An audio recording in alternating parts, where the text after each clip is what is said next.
ഈ ഒരു വീഡിയോ എൻ്റെ പ്രിയപ്പെട്ട പ്രേക്ഷകരെ നിങ്ങൾ ആരും സ്കിപ്പ് ചെയ്യരുത്.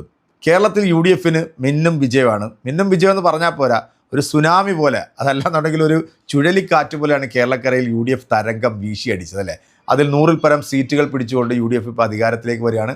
ഈ വരുന്ന 10-ാം തീയതി UDFിൻ്റെ മുഖ്യമന്ത്രി ആരാണ് എന്ന് നമുക്കറിയാം. ഇപ്പോൾ മുഖ്യമന്ത്രി സ്ഥാനത്തിന് വേണ്ടി ചെറിയ രീതിയിലുള്ള കശപിശയൊക്കെ ഉണ്ടാകുന്നുണ്ട്. ഇപ്പോൾ സതീശനുണ്ട്, അതുപോലെ വേണുഗോപാലുണ്ട്, രമേശ് ചെന്നിത്തലയുണ്ട്. അപ്പോൾ ഇവരിൽ ആരാകും കേരളത്തിൻ്റെ മുഖ്യമന്ത്രി? ഇവരാരായാലും അവർക്ക് യോഗ്യത ഉള്ളവർ തന്നെ, ഈ 3 പേരും യോഗ്യത ഉള്ളവർ തന്നെയാണ്. അത് ജയിച്ച പാർട്ടി അവർ തീരുമാനിക്കും ആര് മുഖ്യമന്ത്രിയായിട്ട് വരണം എന്നുള്ളത്. ഈ ജയിച്ചതിന് ശേഷമുള്ള ആഹ്ലാദ പ്രകടനങ്ങൾ നമ്മൾ പല സ്ഥലങ്ങളിൽ കണ്ടു. പല സ്ഥലത്തും കൈവിട്ടു പോകുന്ന രീതിയിലുള്ള പ്രകടനങ്ങൾ കണ്ടു. ഇപ്പം മലപ്പുറം ജില്ലയിൽ മുസ്ലിം ലീഗ് 16 ഇടങ്ങളിൽ മത്സരിച്ചു. 16 ഇടങ്ങളിലും മുസ്ലിം ലീഗ് തന്നെ ജയിക്കുന്ന ഒരു കാഴ്ചയാണ് നമ്മൾ കണ്ടത്.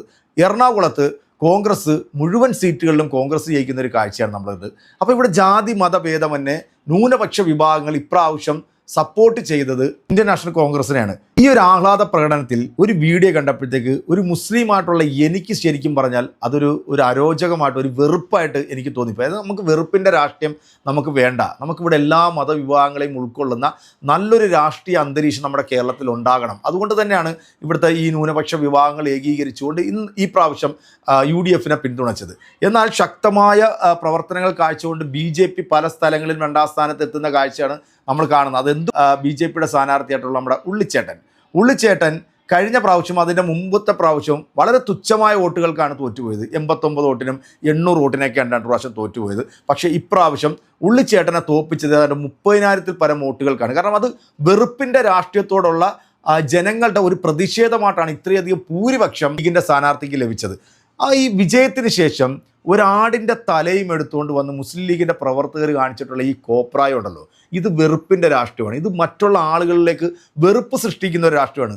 പ്രത്യേകിച്ച് ഈ മുസ്ലിം ലീഗ് എന്ന് പറയുന്ന ആ ഒരു പ്രസ്ഥാനം ഇവിടുത്തെ ജനങ്ങളോട് കാണിക്കുന്ന ആ ഒരു പ്രതിബദ്ധത, അല്ലെങ്കിൽ അവരോട് കാണിക്കുന്ന ആ ഒരു കരുതൽ, സ്നേഹം, നമ്മളിപ്പം വയനാട് ചൂരൽമലയിൽ കണ്ടിട്ടുള്ള ഒരു കാഴ്ച എല്ലാവരും പ്രശംസിച്ചിട്ടുള്ള ഒരു കാഴ്ചയാണ്.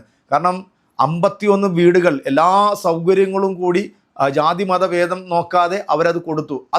ആ സ്നേഹമാണ് നമ്മൾ പിടിച്ചത്. അപ്പോൾ ഇങ്ങനത്തെ വെറുപ്പിൻ്റെ രാഷ്ട്രീയം കൊണ്ടുവരുമ്പോഴത്തേക്ക് നമുക്കത് അംഗീകരിക്കാൻ പറ്റില്ല. അത് ആര് തന്നെ കാണിച്ചാലും അത് തെമ്മാടിത്തരമാണ്, അത് തോന്നിയവാസമാണ് ആ കാണിച്ചത്. അത് മറ്റ് ആളുകളുടെ ഇടയിൽ അത് വെറുപ്പ് സൃഷ്ടിക്കുന്ന ഒരു രാഷ്ട്രീയമായി മാറും. ഒരിക്കലും മുസ്ലിം ലീഗിൻ്റെ ഭാഗത്തു നിന്ന് അങ്ങനെയുള്ള ഒരു പ്രവർത്തികൾ ഉണ്ടാകാൻ പാടില്ല. അതോടൊപ്പം തന്നെ മഞ്ചേശ്വരത്ത് നമ്മുടെ ചുള്ളിച്ചേട്ടൻ തോറ്റപ്പോഴത്തേക്ക് ഒരു വാർത്ത കണ്ടായിരുന്നു. അദ്ദേഹത്തിൻ്റെ ഫ്ലെക്സ് ബോർഡ് ഇങ്ങനെ വെച്ചിട്ട് അതിനകത്ത് ബോംബ് വെച്ച് പൊട്ടിച്ചെന്നാണ് നമ്മുടെ ചലം ചാനൽ പറയുന്നത്. അതായത് നിങ്ങൾ ഈ കാണിക്കുന്ന തോന്നിവാസങ്ങൾക്ക് ഇവർ കണ്ടെത്തുന്ന വഴികളും ഇവർ പടച്ചുവിടുന്ന വാർത്തകളും അത് ഭയാനകം തന്നെയായിരിക്കും. കാരണം ആളുകളുടെ മുമ്പിൽ അത് വലിയ രീതിയിലുള്ള ഭീതി ഇവർ സൃഷ്ടിക്കാൻ വേണ്ടി തയ്യാറെടുക്കും. കഴിഞ്ഞ ദിവസം ഈ ചലം ചാനലത്ത് അടുപ്പ് കൂടി ചർച്ചയിൽ ഈ 2-3 വൃത്തികെട്ട വേട്ടാവളിമാർ വന്ന് പറഞ്ഞ് നിങ്ങൾ കേട്ട് കാണും. മുസ്ലിം ലീഗ് അധികാരത്തിൽ വന്നു കഴിഞ്ഞാൽ ഇവിടെ മൊത്തം പച്ചയാകും, പ്രശ്നമാകും, ഇവിടെ നാശകോശമാകുമെന്നാണ് അവന്മാർ വന്ന് പറഞ്ഞത്. പക്ഷേ കളമശ്ശേരിയിൽ 7 ക്രൈസ്തവ സഹോദരങ്ങളെ ബോംബ് വെച്ച് വന്ന മാർട്ടിൻ എന്ന് പറയുന്ന ആ വൃത്തികെട്ട ആ തീവ്രവാദി ഇവിടുത്തെ ഹൈന്ദവ മത വിശ്വാസികളുടെ ഇടയിൽ ഇങ്ങനെ വിഷം കുത്തിയിറക്കാൻ നടക്കുന്ന ഇതുപോലത്തെ സെപ്റ്റി ടാങ്കുകൾക്ക് നിങ്ങൾ വീണ്ടും ഇതിന് കൃത്യമായിട്ടുള്ളൊരു മറുപടി നമ്മുടെ അൻസാരി സൂര്യ ഉസ്താദ് കൊടുത്തിട്ടുണ്ട്. ആ വീഡിയോ കാസർഗോഡ് നമ്മുടെ ഉള്ളിച്ചേട്ടൻ്റെ ഫ്ലെക്സ് ബോർഡ് ബോംബ് വെച്ച് തകർത്തുന്നുള്ള ആ ഒരു വാർത്ത. പ്രിയപ്പെട്ട പ്രേക്ഷകരെ, വളരെ പ്രധാനപ്പെട്ട ഒരു വാർത്തയിലേക്ക് പോകുകയാണ്. നേരെ കാസർഗോഡ് മഞ്ചേശ്വരത്തേക്കാണ് പോകുന്നത്. തെരഞ്ഞെടുപ്പിൽ മുസ്ലിം ലീഗിന്റെ വിജയത്തിന് ശേഷം മഞ്ചേശ്വരത്തെ ജിഹാദികളുടെ അഴിഞ്ഞാട്ടമാണ്. BJP നേതാവും മഞ്ചേശ്വരത്തെ NDA സ്ഥാനാർത്ഥിയുമായ K സുരേന്ദ്രന്റെ ഫ്ലെക്സ് ബോർഡ് ബോംബ് ഉപയോഗിച്ച് തകർത്തിരിക്കുകയാണ് ജിഹാദികൾ.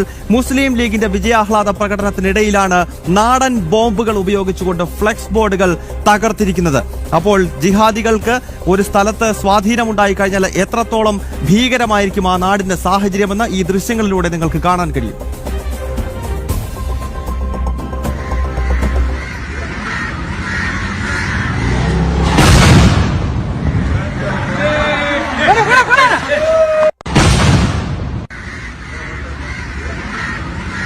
ഗൗതം, ഇന്നലെയായിരുന്നു ഈ മഞ്ചേശ്വരത്ത് ഈ മുസ്ലിം ലീഗിന്റെ സ്ഥാനാർത്ഥി വിജയിച്ചത്. ഈ വിജയാഹ്ലാദ പ്രകടനത്തിനിടെയാണ് ഈ BJPയുടെ സമുന്നതരായിട്ടുള്ള നേതാവായിട്ടുള്ള K സുരേന്ദ്രന്റെ ഫ്ലെക്സ് ബോർഡ്, ആ ഫ്ലെക്സ് ബോർഡ് നാടൻ ബോംബ് ഉപയോഗിച്ച് തകർത്ത് കളയുന്നതാണ് ആ ദൃശ്യങ്ങളിൽ നമ്മൾ കണ്ടത്.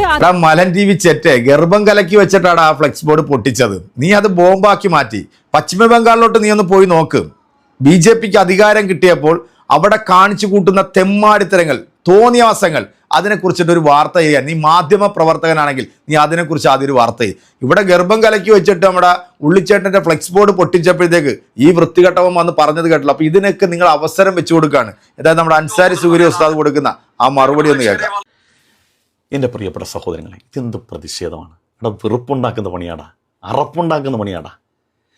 ഏതൊരു രാഷ്ട്രീയ പ്രതിയോഗിയോട് നമുക്ക് വിയോജിപ്പുണ്ടാവും. നിങ്ങൾ കേരളത്തിൽ 3 മണ്ഡലങ്ങളിൽ BJP ജയിച്ചല്ലോ. അവരുടെ എതിർ സ്ഥാനാർത്ഥിയായ, അവരുടെ പ്രതിപക്ഷത്ത് സ്ഥാനാർത്ഥിയായി മത്സരിച്ച ആളുകളോട് അവർക്ക് പ്രതിഷേധ സ്വരങ്ങൾ, മുദ്രാവാക്യങ്ങൾ, ആഹ്ലാദ പ്രകടനങ്ങൾ, പേര് വിളിച്ചുള്ള മുദ്രാവാക്യങ്ങൾ വിളിച്ചു എന്നതിനപ്പുറത്തേക്ക് ഇത്തരം ഒരു പ്രവൃത്തി അവരെങ്കിലും ചെയ്തിട്ടുണ്ടോ? നമ്മൾ ചിന്തിക്കണം. നമ്മളെ നോക്കിക്കാണുന്ന, നിങ്ങൾ ഉത്തമ സമുദായത്തിൻ്റെ വാക്താക്കളെന്ന് പറയുന്ന നമ്മൾ കാണിക്കുന്ന ഈ വൃത്തികേട് വേറെ ആരെങ്കിലും ചെയ്തു? നിങ്ങൾ ചിന്തിക്കാൻ വേണ്ടി പറയാണ്. എടാ, ഇതൊരു സഹോദര സമുദായത്തിൽപ്പെട്ട നോക്കുമ്പോൾ എന്താണ്, ഒരു മൃഗത്തിൻ്റെ ഈ ചോര പൊടിയുന്ന അതിൻ്റെ തല ഇങ്ങനെ കെട്ടിത്തൂക്കി നടക്കാൻ ചില്ലറ ഉളുപ്പും മനസ്സാക്ഷിയൊന്നും പോരാ. ചെയ്യരുത്. ഞാനിപ്പോൾ വേങ്ങരയാണുള്ളത്. ഞാനിപ്പോൾ ബഹുമാനപ്പെട്ട പാണക്കാട് തങ്ങളെ ഒരു ആവശ്യം പറയാൻ വേണ്ടി പോയിട്ട് തിരിച്ചു വരികയാണ്. പാണക്കാട് തങ്ങളുടെ പ്രസ്താവന 24ൻ്റെ അഭിമുഖം ഉണ്ടായിരുന്നു. അപ്പോഴും അദ്ദേഹം പറയുന്നത് വിജയാഹ്ലാദ പ്രകടനങ്ങൾ അതിര് കടക്കാൻ പാടില്ല എന്നാണ്.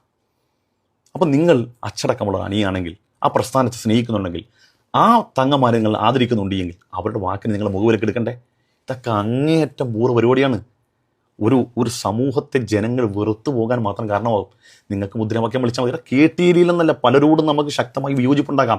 ആ വിയോജിപ്പുണ്ടാകുമ്പോൾ തന്നെ മുദ്രാവാക്യം, പ്രതിഷേധ സ്വരങ്ങൾ, ഫ്ലെക്സ്, കുറിപ്പൊക്കെ ആയിട്ട് അതിനൊക്കെ ഒരു മാനവിക മുഖത്തോടു കൂടി നമ്മൾ പ്രതിഷേധിക്കണം. അതിനപ്പുറത്തേക്ക് ചോര പൊടിയുന്ന ഒരു മൃഗത്തിൻ്റെ തലയും എടുത്ത് വെച്ചുകൊണ്ട് നമ്മളിങ്ങനെ ചെയ്യുമ്പം മറ്റുള്ള ആളുകൾ ഇത് കാണുക, വെറുപ്പുണ്ടാക്കവർക്കിത്. അവർ വിചാരിക്കും ഇവനിക്കൊക്കെ എന്ത് മനസ്സാക്ഷിയാണെന്ന് വിചാരിക്കുക, ഇവനിക്കൊക്കെ എന്ത് കാരുണ്യം എനിക്കൊക്കെ ഉണ്ടാകുന്ന വെച്ച് ജനങ്ങൾ അറപ്പൊന്നു പോത്. നിങ്ങൾ ഇതിൻ്റെ കമൻറ്റ് ബോക്സ് നോക്കിയാൽ സഹോദര സമുദായത്തിൽപ്പെട്ടവർ ഇതേ കമൻറ്റുകൾ കണ്ട ഇതൊന്നും നമ്മുടെ കൗമിനെ സഹിക്കുന്നില്ല, പിന്നെ മറ്റുള്ളവർക്ക് സഹിക്കുക. അതുകൊണ്ട് ഈ തീ വെറുപ്പുണ്ടാക്കുന്ന പണിക്ക് അവസാനിപ്പിക്കുന്നത് ശരിയല്ലത്. മുദ്രാവാക്യം വിളിച്ചോ, പ്രതിഷേധ സ്വരങ്ങൾ, പാട്ട്, ഫ്ലെക്സ് ഒക്കെ നിങ്ങൾ വെച്ചോ, പക്ഷേ ഇത്തരം പരിപാടി നമ്മൾ ചെയ്യരുത്. ദയവ് ചെയ്യരുത്. നിങ്ങൾക്ക് തന്നെ മോശമാവത്. ആളുകൾ ഇങ്ങനെ വെറുത്തു പോകും. എന്തിനാടാ പറയിപ്പിക്കാനായിട്ട് ഇങ്ങനെ ഇറങ്ങി തിരിച്ചിരിക്കുന്നത്? ഈ ചെയ്ത തെമ്മാടിത്തരം എന്നല്ലാതെ വേറെ ഒന്നും പറയാൻ പറ്റത്തില്ല. BJP തിരുവനന്തപുരത്ത് 2 സ്ഥലത്ത് വിജയിച്ചു, കൊല്ലത്തൊരു സ്ഥലത്ത് വിജയിച്ചു. അവര് വർഗീയപരമായിട്ടുള്ള മുദ്രാവാക്യങ്ങൾ വിളിക്കുന്ന നമ്മൾ കേട്ടിട്ടുണ്ട്. പക്ഷേ ഇത്തരത്തിലൊരു തെമ്മാടിത്തരം അവരെവിടെയും കാണിച്ചിട്ടില്ല. ഇതുകൊണ്ടാണ് പറയുന്നത്, ചില വൃത്തികെട്ട നാറികൾ കാരണം ആ സമുദായത്തെ മൊത്തത്തിൽ പറയിപ്പിക്കാൻ വേണ്ടി ഇറങ്ങി തിരിച്ചിരിക്കുകയാണ് ഇവനെ പോലുള്ള നാറികൾ. ഇവൻ ഏതാണെങ്കിലും കൊള്ളാം, ഇവനെയൊക്കെ ആ പാർട്ടി തന്നെ എടുത്ത് തുറക്കണം, ഇല്ലെങ്കിൽ ഇവൻ കുളം തോണ്ടിക്കളയും. ഇതൊക്കെ എന്തായാലും ഇത്തരത്തിലുള്ള വൃത്തികേടുകൾക്കൊന്നും അംഗീകരിച്ചു കൊടുക്കാൻ നമ്മളെപ്പോലുള്ള ആൾക്കാർക്ക് സാധിക്കത്തില്ല. കോൺഗ്രസ് കേരളത്തിൽ വലിയൊരു വിജയം നേടി.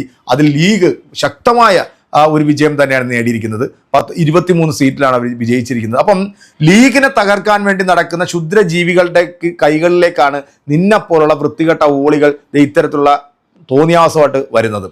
കാരണം ഇപ്പം ചലൻ TV നിങ്ങൾ കേട്ടല്ലോ, സുരേന്ദ്രന്റെ ഫ്ലെക്സ് ബോർഡ് നാടൻ ബോംബ് വെച്ച് പൊട്ടിച്ചെന്നാ പറഞ്ഞ കേട്ടത്. ഏതിനകത്ത്? മലം സെപ്റ്റിക് ടാങ്കിനകത്ത്. അപ്പൊ ഇവരൊക്കെ ഇങ്ങനെ കാതോർത്തിരിക്കുകയാണ്, നിങ്ങൾ എന്താണ് കാണിക്കാൻ പോകുന്നത്. ഇതെല്ലാം ഇവനെപ്പോലുള്ള പുഴുത്ത സന്തതികൾ ഇങ്ങനെ നടക്കുകയാണ്. പറയിപ്പിക്കലടാ, പോയി വേറെ വല്ല പണി നോക്കുന്നതൊക്കെ എന്നല്ലാതെ വേറെ ഒന്നും പറയാനില്ല. എന്ത് വൃത്തികെട്ട പ്രതിഷേധ പ്രകടനങ്ങളാണ് ഈ കാണിക്കുന്നത്. ആരോടാണ് ഈ കാണിക്കുന്ന? ഒരു മിണ്ടാപ്രാണിയുടെ തലയെടുത്ത് അത് വടിയിൽ കോർത്തിട്ട് കാണിക്കാൻ എന്ത് തോന്നിയാസമാണ് ഇവനെ കാണിക്കുന്നത്? തലയ്ക്കകത്ത് ബോധമുള്ള ഒരുത്തനുമില്ലേ? ഇത്തരത്തിലുള്ള പ്രവർത്തികളല്ല വേണ്ടത്. മനുഷ്യന്റെ മനസ്സിൽ വെറുപ്പിന്റെ രാഷ്ട്രീയമല്ല വേണ്ടത്. പ്രത്യേകിച്ച് UDF പോലുള്ള ഒരു രാഷ്ട്രീയ പാർട്ടിക്ക് എല്ലാവരെയും ചേർത്ത് നിർത്തുകയും സ്നേഹവും കരുണയും കാണിക്കുന്ന ഒരു പ്രവൃത്തിയാണ് നമ്മുടെ കേരളത്തിൽ ഇനി വേണ്ടത്. ഏതായാലും ഇത് കാണിച്ചവനിക്കെതിരെ നടപടി എടുക്കുക തന്നെ ചെയ്യണം. അതിനകത്ത് ഒരു വിട്ടുവീഴ്ചയും ചെയ്യരുത്. കാരണം ഇവനെ പോലുള്ളവരെയൊന്നും ഇതിനകത്ത് വെച്ചുകൊണ്ടിരിക്കരുത്. ഈ സമുദായത്തെയും ഈ പ്രസ്ഥാനത്തെയും പറയിപ്പിക്കാൻ വേണ്ടി ഇറങ്ങി തിരിച്ചിട്ടുള്ളവന്മാരാ. എന്തായാലും എൻ്റെ പ്രിയപ്പെട്ട പ്രേക്ഷകർ, ഈ വീഡിയോ കാണുന്ന നിങ്ങൾക്ക് 2 അഭിപ്രായങ്ങൾ ഉണ്ടായേക്കാം. ചിലപ്പോൾ അനുകൂലിക്കുന്നവരുണ്ടാകാം, ചിലപ്പം സപ്പോർട്ട് ചെയ്യുന്നവരുണ്ടാകും. എന്താണെങ്കിലും നിങ്ങൾ സത്യത്തിൻ്റെ ഭാഗത്ത് മാത്രമേ നിൽക്കാവുള്ളൂ. സത്യസന്ധമായ രീതിയിൽ നിങ്ങളുടെ കമൻറ്റുകൾ അറിയിക്കുക. അടുത്തൊരു വീഡിയോ വീണ്ടും കാണാം. അതൊരു എല്ലാവർക്കും ബൈ.